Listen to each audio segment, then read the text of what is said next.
Ketika usia 20 tahunan, biasanya anak muda itu pengen cepet kaya, kalau bisa tuh pengen cepet bebas waktu supaya bisa bahagia. Nah, pas udah umur 40-an lebih nih ya, ternyata banyak orang yang udah punya duit banyak, yang udah kaya, tapi mereka nggak bahagia juga. Jadi gimana sih caranya supaya bisa kaya dan juga bahagia?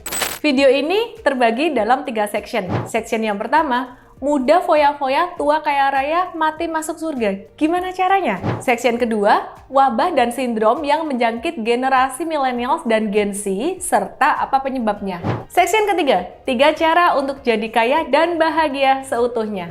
Saya Ellen May, tonton video ini dari awal sampai akhir dan jangan lupa klik subscribe ya.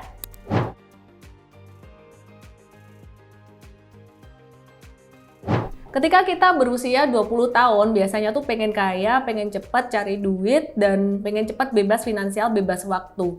Supaya di usia 40-an kita udah bisa lah ya pensiun dini. Dan pas usia 20-an itu biasanya kalau kena masalah atau ngadepin masalah, seringkali gampang bangkitnya. Baik masalah kecil maupun masalah besar, dan permasalahan ini seringkali menjadi drive yang mendorong kita untuk maju lebih lagi. Beberapa orang menjadi lebih bijaksana, beberapa menjadi lebih ngegas lagi. Intinya sih seringkali problem itu menjadi penyemangat buat usia 20 tahunan. Seiring berjalannya waktu, ketika banyak orang mencapai usia 40-an, biasanya udah bebas finansial, punya aset, udah punya segalanya yang dimau, bahkan udah lebih bebas waktu. Terutama yang late 40, biasanya kayak gitu ya.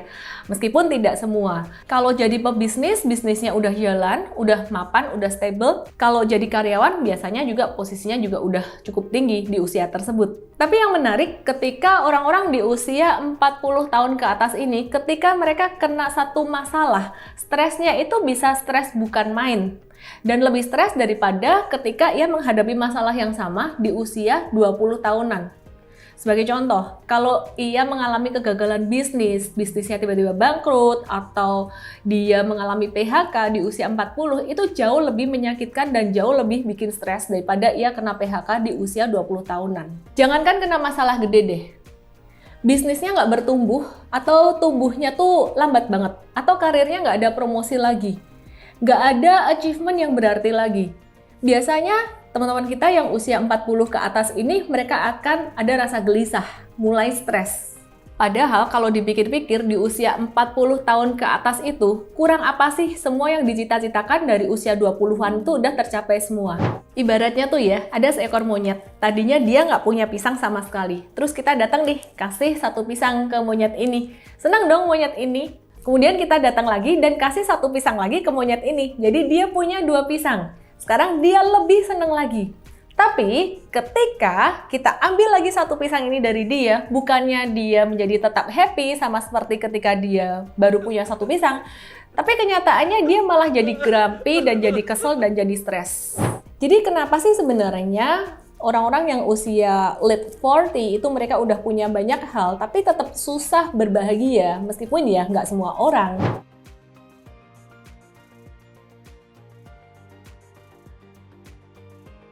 Penyebabnya adalah achievement syndrome, toxic productivity, dan juga post-power syndrome.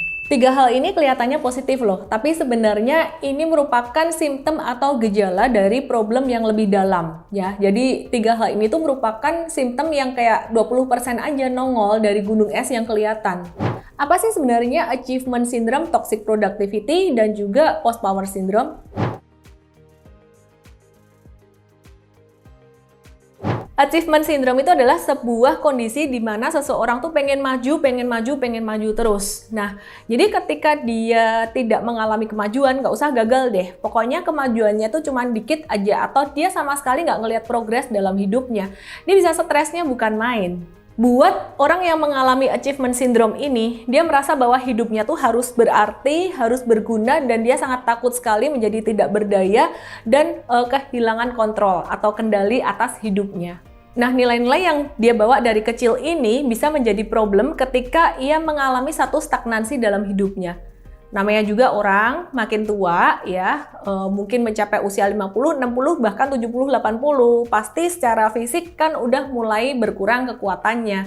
Nah, di sini para achiever biasanya akan mulai mengalami insecurity atau kegelisahan.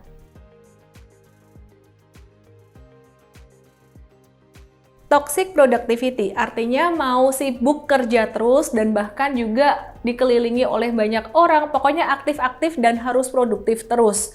Kalau misalkan dia lagi diam atau dia lagi liburan, dia akan merasa stres. Bahkan kalau lagi kumpul sama teman-teman pun ya, minimal harus ada meaningful conversation, nggak bisa yang cuman santai-santai doang gitu. Billy rajin pangkal kaya, kerja yang tadinya terdengar positif di awal, jika hal itu berlebihan, bisa juga menjadi sebuah beban dan membuat kita menjadi budak productivity. Membuat kita merasa bersalah kalau kita bersenang-senang dan juga menikmati gratification.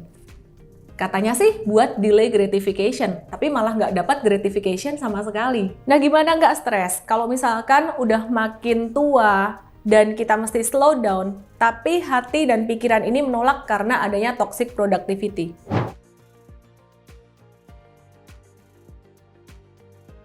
Post-power syndrome. Biasanya jadi leader nih, udah terbiasa mimpin, udah terbiasa memprotek, udah terbiasa menyuruh orang, udah terbiasa mengontrol dan mengendalikan segala sesuatu. Tiba-tiba di usia late 40 harus slow down, entah karena urusan kesehatan, atau karena pensiun dini, atau karena PHK, atau karena apapun. Waduh, stresnya bukan main tuh. Kenapa? Karena orang-orang yang sudah terbiasa memimpin, ngatur, bekerja, aktif, dan dominan itu keluar hormon dopamin atau hormon kebahagiaan di dalam dirinya. Dan ketika dia menjadi pasif, ketika dia nggak lagi banyak beraktivitas, hormon dopamin itu langsung anjlok, langsung turun. Kalau 3 sindrom tadi cuma merupakan simptom atau gejala, apa sih sebenarnya yang menjadi penyebab dari 3 sindrom tadi dan menjadi 80% dari gunung es yang nggak kelihatan? Dan bagaimana cara kita mengatasinya dari sekarang? Cara supaya kaya dan bahagia di usia 20, 30, 40, 50, 60 tahun dan seterusnya, yaitu dengan mempersiapkan diri kita untuk balance dalam 5 aspek ini. Yang pertama, rohani, 2 relationship, 3 karakter, 4 kesehatan, kelima, finansial. Belajar untuk tidak hanya super fokus pada salah satu dari 5 hal ini, tapi kita tetap pay attention pada 5 aspek ini. Loh, finansial kok ditaruh di nomor 5 sih? Lagian nggak penting deh, yang paling penting tuh kejar duit dulu. Urusan Tuhan nanti dulu deh. Urusan relationship, ntar aja kalau udah punya banyak duit, aku punya lebih banyak waktu buat keluargaku.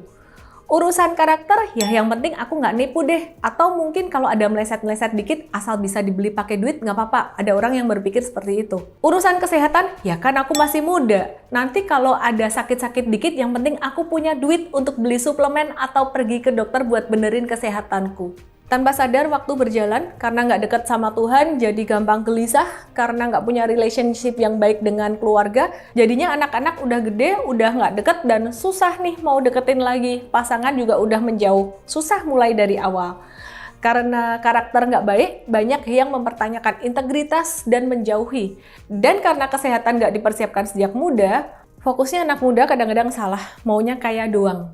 Kenapa? Ya karena dia belum melewati banyak fase hidup. Dipikirnya kalau udah punya duit banyak itu bisa selesaiin semua masalah, bisa happy, bisa konten dan fulfill. Iya sih, orang kaya bisa hidup lebih sejahtera, bisa membeli fasilitas kesehatan yang lebih baik, fasilitas liburan yang lebih baik, tapi tidak bisa membeli relationship atau kesehatan itu sendiri. Kita mungkin nggak bisa benar-benar balance di 5 aspek itu, tapi setidaknya kita bisa berusaha. Aku kasih tahu 3 caranya ya. Yang pertama, jangan fokus pada how to atau action atau caranya, tapi benerin dulu mindsetnya. Gimana caranya mindset kita bisa bener di masing-masing aspek itu adalah dengan cara mendekatlah pada orang-orang yang memang menonjol di bidangnya. Jadi kalau kamu mau lebih dekat sama Tuhan, ya cari orang yang lebih rohani daripada kamu. Kamu pengen belajar olahraga lebih sehat, ya dekat sama orang yang lebih sehat dan lebih banyak olahraga daripada kamu. Kamu pengen build relationship, ya deket-deketlah dengan orang yang keluarganya harmonis, apa yang mereka lakukan. Kamu pengen punya karakter baik, ya deket-deketlah dengan orang yang punya integritas. Kamu pengen bebas finansial, berhasil dalam bisnis dan investasi? Ya deket-deketlah atau paling nggak nontonin konten orang-orang yang berhasil di bidang ini. Cara kedua, berdamai dengan diri sendiri. Kadang-kadang masukan atau pengaruh yang kita dapatkan dari teman-teman di sekitar kita, pengaruh positif pastinya, itu nggak sepenuhnya bisa diterima oleh alam bawah sadar atau pikiran bawah sadar kita. Karena masih ada emosi-emosi yang ngeganjel. Contohnya nih, trading. Ketika kita trading saham, itu bisa loh kita cepet banget cuan banyak. Bisa juga rugi sih ya. Nah, tapi kalau pikiran bawah sadar kita masih punya satu belief bahwa time is money, kadang-kadang kita menolak, pikiran bawah sadarnya menolak. Jadi kalau kita dapat cuan dari saham cepet gitu, terus kadang-kadang kayak, ini nggak beres nih, jadi nanti balik lagi duitnya ke market. Itu salah satu contoh. Nah, gimana caranya berdamai dengan diri sendiri? Jangan ignore atau mengabaikan emosi-emosi di dalam hati. Ketika kita belajar satu hal baru, dirasain. Kalau ada denial di dalam hati, kita langsung pikirin, oh ini emosi apa ya? Oh ternyata ini emosi takut, atau ini emosi trauma, atau ini rasa bersalah karena dulu pernah ngabisin duit, kejebak utang, atau segala macam hal-hal lain. Nah di sini emosinya diterima dulu, disadari, perlu ada awareness, disadari, diakui, kemudian kita lepaskan dengan cara semudah kita tarik napas dan hembuskan. Setiap kita menyadarinya, lakukan itu berkali-kali. Percaya deh, emosinya pasti lepas dan berkurang sedikit demi sedikit. Bukan cuma pengalaman negatif yang kita perlu bersih-bersihin, tapi juga pengalaman positif yang membuat kita terlalu euforia. Contohnya nih ya, berhasil di dalam bisnis, pekerjaan, habis dipromosi, cuan saham banyak banget, itu kita mesti netralkan juga. Jadi jangan sampai kita senang berlebihan sehingga kita mengambil langkah yang impulsif. Langkah impulsif menyebabkan seseorang menjadi greedy atau menjadi serakah dan bisa salah langkah. Cara ketiga adalah belajar membedakan hal-hal mana yang kita bisa kendalikan, hal-hal mana yang tidak bisa kita kendalikan, dan kita fokus pada hal yang kita bisa kendalikan, serta belajar menyerahkan hal-hal yang nggak bisa kita kendalikan ini ke tangan Tuhan. Jadi dari Stoicism itu aku belajar ada yang namanya Serenity Prayer. Nah, mungkin bisa dilihat di sini Serenity Prayer. Intinya adalah bagaimana kita belajar untuk bisa membedakan hal-hal yang kita bisa kendaliin dan nggak bisa kita kendaliin. Orang yang udah damai dengan hatinya, dia bisa berinvestasi dengan nyaman, bisa start small, nggak terburu-buru, dan dia bisa membelanjakan uangnya dengan bijaksana. Kalau ia pengen barang yang mahal atau branded, itu bukan karena untuk impress others, tapi karena memang dia suka. Dan orang yang damai dengan dirinya sendiri, dia bisa hidup dengan gaya hidup apapun. Nggak harus mewah-mewah, nggak harus mahal-mahal. Dan dia nggak takut untuk direndahkan oleh orang lain. Tabungan dan aset juga tumbuh tanpa beban berlebihan. Dan yang pasti, kita bisa mempersiapkan diri kita untuk usia 40, 50, dan 60 tahun nanti, supaya kita bisa tetap bahagia ketika duit dan aset kita sudah mulai semakin bertambah. Kalau kamu ngerasa video ini bermanfaat, yuk subscribe dan share video ini ke teman-temanmu ya. Saya Ellen May, salam profit!